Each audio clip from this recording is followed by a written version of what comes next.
আসসালামু আলাইকুম, কেমন আছেন সবাই?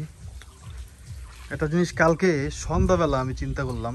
হুম যে আসলে আমি এই বাড়ির ব্যাপারে যেরকম চাইছি, হ্যাঁ, আল্লাহ পাক আমার ওই রকমই দান করছে আলহামদুলিল্লাহ। যেমন ধরেন, আমি চাইছি যেন আমার ছাদ থেকে সব কিছু মানে খোলামেলা থাকে। হ্যাঁ, মানে আপনি বিশ্বাস করবেন না, এটা তো যারা এরকম থাকছেন তারা বুঝবেন যে খোলামেলা যাদের ছাদ আছে বাসায়। মানে সন্ধ্যা হয়ে গেছে, প্রত্যেকটা বাড়ির মধ্যে দেখবেন এই যে দেখেন কি পরিমাণে গাছ। হ্যাঁ, ওদিকে দেখেন, এগুলো সব কিন্তু বাড়ি। হ্যাঁ, গাছ ভরা। এদিকে দেখেন, এদিকেও গাছ ভরা। তো আমার একটা ইচ্ছা ছিল যে আমার বাড়িটার সন্ধ্যাবেলা একবার অন্ধকার হয়ে যায় সব বাড়ি। মানে ভিতরে ঢুকলে আপনি দেখবেন মনে হবে যে অন্ধকার, মানে গ্রামের বাড়ির সন্ধ্যাবেলাটা হচ্ছে অন্ধকার একবারে। হ্যাঁ, কিন্তু আমি ছাদে যখন আসলাম একবার সন্ধ্যা একবারে অনেক সব ওদিকে মানে মানে এই বাড়ির মধ্যে এই যে আশেপাশের যে বাড়ি, এই বাড়ির মধ্যে দেখা যায় না কিচ্ছু, এরকম লাগতেছে। হ্যাঁ, আর এখানে যখন আসছি পুরো একবার ফকফকা ফর্সা। হ্যাঁ, পুরো আলোয় ভরা। তো এটা দিয়ে চিন্তা করলাম যে হারে আলহামদুলিল্লাহ, আল্লাহ আমার মনের আশা পূরণ করছে। আমি যেরকম চাইছি, হ্যাঁ, শেষ পর্যন্ত ওইরকমই হয়েছে। আমাদের টাইসন বক ধরতে চায়, বক। ওই যে টাইসন ওইখানে লুকে আছে, গাছে হচ্ছে বক। দেখবেন কই গেল, কই গেল, রেন্টি গাছে পালাইছে বক। বকের ব্যাপারটা হচ্ছে কি, বক আমরা খাই না। কারণ বকের থেকে বক মানুষ খায়, গ্রামের মানুষ বক খায়, আপনারা জানেন না কি জানি না আমি। হ্যাঁ, বক অনেক পছন্দ করে মানুষ। তা আমি বক পাইছিলাম, বক ছেড়ে দিছি। একে তো হচ্ছে এটা হচ্ছে একবারে বাংলাদেশের আইনে নিষিদ্ধ। হ্যাঁ, কেউ করতে পারবে না, বক খাইতে পারবে না। হ্যাঁ, এটা হচ্ছে পাখি, যেহেতু বন্য পাখি, এটার জন্য খাওয়া নিষিদ্ধ। যাই হোক, আর হচ্ছে মানে গ্রাম মানুষ খায় কিন্তু আমরা খাইতে পারিনি। আমাদের একবার একবার রান্না করছিল ওই একটা লোক, তো দিছিল খিচুড়ি। হ্যাঁ, তো ওটা কেমন একটা মানে অতিরিক্ত মানে একটা মাংসের স্বাদ না। হ্যাঁ, মাংস তো আপনারা যেমন চিকেন খান, হ্যাঁ, চিকেনের মানে মুরগির মাংস কিন্তু অনেক মজা।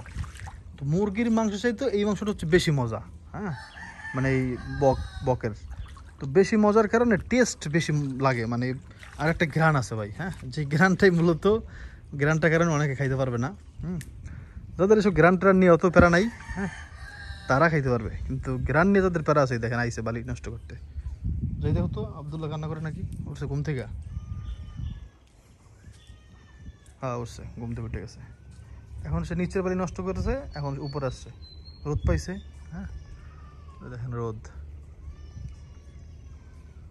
রোদ পাই এখন সে, বাবা গরম লাগতেছে তো। ধান চাষ এখনো শুরু হয় নাই, ওই একটা জায়গায় চাষ করছে খালি। এই জায়গাটা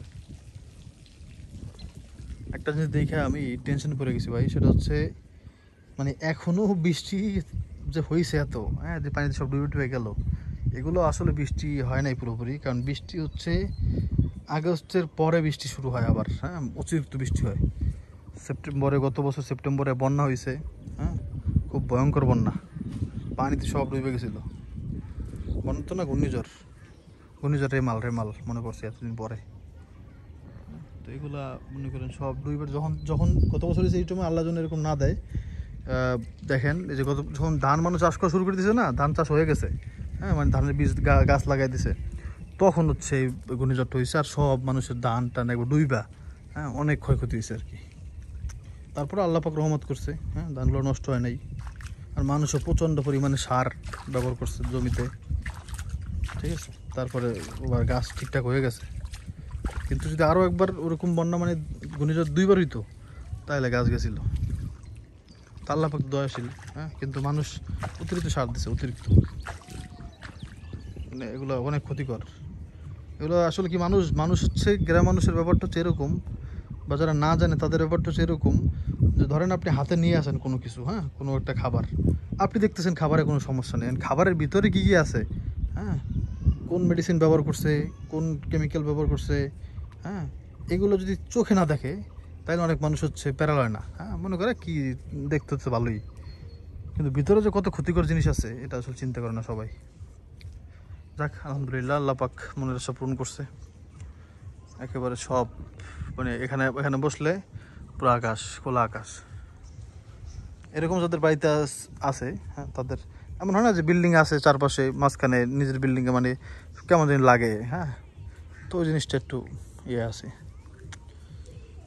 যেমন ধরেন আমরা যদি এই বাড়িটা 2 তলা করতে পারি, মানে অবশ্যই তো করবো ইনশাআল্লাহ, আল্লাহ পাক যদি দয়া করে, তাহলে কিন্তু যেমন ধরেন এখন এইখানে যদি আমরা ঘুমাই থাকি কথার কথা ছাদে, তাহলে পাশে পাশে যে গাছগুলো আছে, এই গাছগুলায় উঠলে কিন্তু আমাদের দেখতে পাবে, হ্যাঁ। কেউ যদি উঠবেই, তাই না? নারকেল গাছ উঠবে, এই গাছ উঠবে, ওই গাছ উঠবে। কিন্তু যদি আমরা 2 তলা করতে পারি, তাহলে ওই গাছের সমান সমান হয়ে যাবে, হ্যাঁ। তো গাছের সমান সমান হইলে তো আর উপরতলায় মানে ছাদে, উপরের ছাদে দেখা যাবে না কিচ্ছু, একবারে রিল্যাক্স, যদি আল্লাহ দয়া করে, হ্যাঁ। নাইলে এমন হতে পারে যে ঠাডা পরে মরে গেলাম, বজ্রপাত। সবই আল্লাহর দয়া, সব আল্লাহর ইচ্ছা। অনেক মানুষ দেখবেন যে বৃষ্টি থাকে কিচ্ছু হয় না। অনেক মানুষ একবেলা বিজলি জ্বর এসে যায়, হ্যাঁ। তো আল্লাহ পাক কার জন্য কেমন কি রাখছেন এটা আল্লাহ পাক ছাড়া কেউ জানে না। তবে যদি নিজের ইয়েগুলো খুঁজে রাখতে পারে, বুঝতে পারে যে আমার এটাতে আমার শরীরের সমস্যা, তাহলে তার জন্য দুনিয়াটা সহজ হয় একটু, হ্যাঁ। অনেকে আছে জানে যে আমি বৃষ্টিতে ভিজলে আমার জ্বর হবে, তারপরে সে ভিজবে, হ্যাঁ।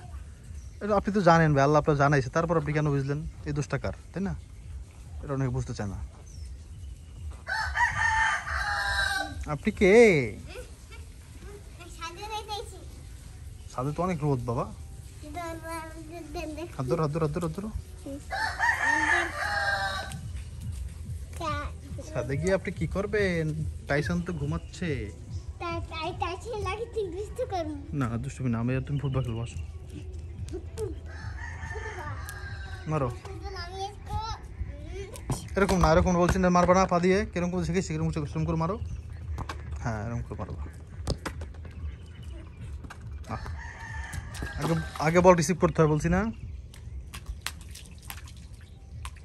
আসো, নিয়ে আসো, বল নিয়ে আসো।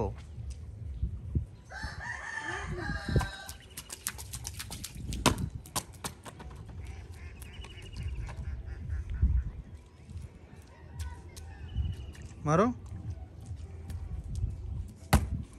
থাকা বল, থামাও, মারো। আমি যেমন দেখি সেরকম করে মারবা, আসো আমার কাছে মারো, আমার কাছে।